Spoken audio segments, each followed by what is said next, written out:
So good morning everybody, we are starting early today.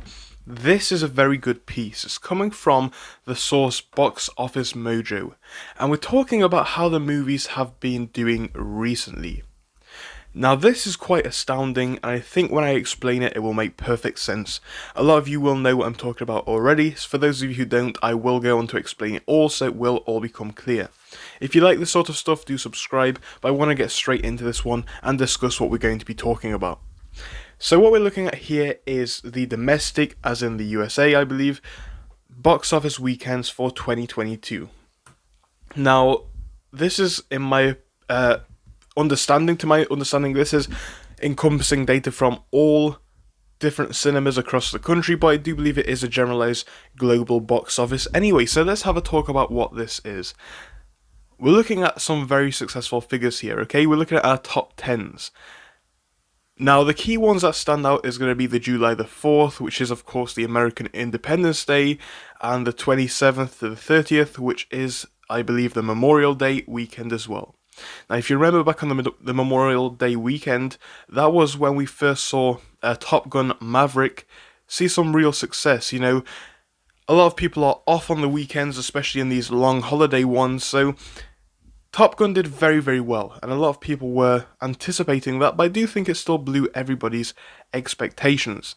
But what becomes more impressive is when we come back out here to where we are recently, looking from obviously the more recent date of July the 1st to the 4th, the long weekend, we saw 221.9 million gross.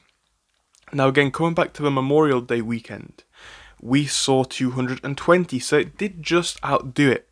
The weekend that we have just had just outdid what we saw on the Memorial Day weekend, which was again astounding.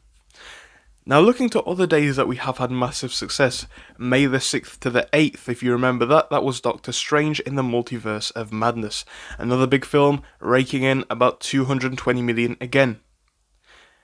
Now coming to what we have below that, we then have the Jurassic World Domination, which came out on June the 10th, or at least was most popular in that time period. And don't forget that even in the period which is not encompassed in the 1st to the 4th, the 1st to the 3rd also was able to bring in quite significant figures. When we have a look down here, that is an additional 188 million roughly. So why do I highlight this data and why is it key? Because let's think about this. Movies are dead, or at least that's what we are continuously told.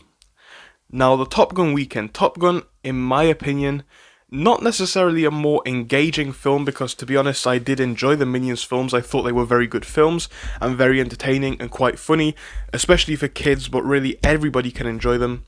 But you will know, obviously the Minions trend on TikTok, everybody is getting dressed up and going to see it. But even so, you know, I would have expected Top Gun to do significantly better than the Minions film, because again, even whilst I like the Minions film, you know, Top Gun, I would have thought the audience would have been a bit wider, and of course we heard so much good news regarding Top Gun with it being such a fantastic film. But what I'm trying to say here in total is, add these figures together and then we get a picture of how the market in general is doing, how this industry in general is doing.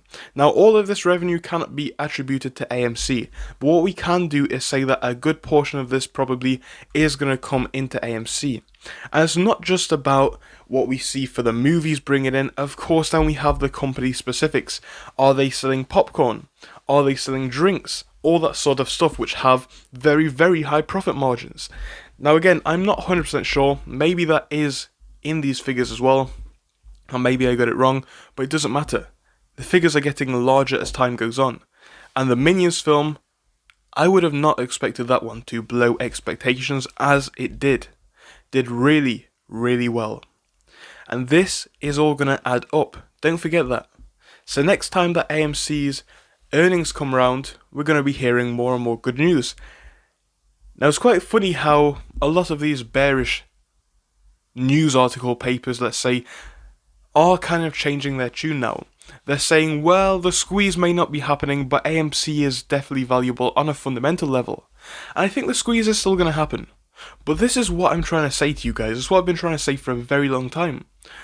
I'm not sure if everybody understands how much of a win-win scenario this is. it's very unlikely that we can lose from this point.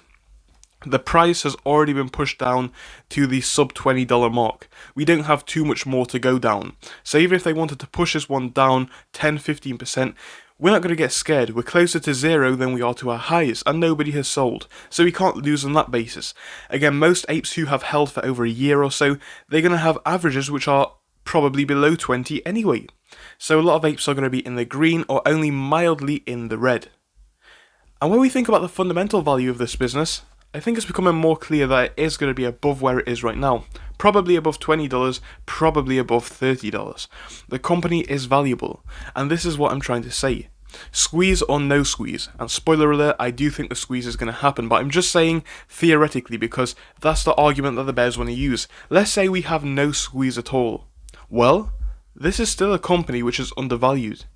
I'm pretty sure that one of the main bases of investment is to buy undervalued companies and watch the price go up. So I hope it's becoming more clear now, the situation that we are actually in, and how much of a winning scenario we have found ourselves in. This is better than any of us could have ever anticipated, and it is becoming even more clear that we are on the right side of success. So I hope you did enjoy the video, guys. As always, if you did, make sure to smash that like button and subscribe. I'll be back with you for more stuff later on, but please do give me an opinion down below. What do you think to AMC at the moment, and what do you think is going to come next? Where do you think we are heading from this current point? Do you think it's going to be more and more box office hits? Because one thing that I need to disclose before we do actually end the video is because if you remember in the earnings, I believe it was in the very early part of the year, maybe just into the last part of last year, maybe December, Adam Aron was speaking about one thing. He said, well, don't put too much pressure on AMC for quarter one because we're not looking to do that well. Coming into quarter two, quarter three, and obviously the fourth quarter, he said that the company is going to be in a much better shape. But do you guys see what I see? Quarter one was astounding. Quarter two is looking to be great as well. And if quarter one did what quarter one did, and Adam Aron said that we shouldn't be looking to it as anything too special, can you imagine what's coming in quarter two's earnings, quarter three, quarter four, and obviously into the more distant future beyond that? I think we are now in a place where nobody can really say, unironically, that movies are dead. Because if anything's becoming more apparent, it's just how alive the theatres, the cinemas still are, and how much more lively they are becoming as time goes on. I believe the tables are well and truly turning at this point, and it is quite astounding and very, very impressive. So if you enjoyed this content, do make sure to smash a like on it and subscribe, of course.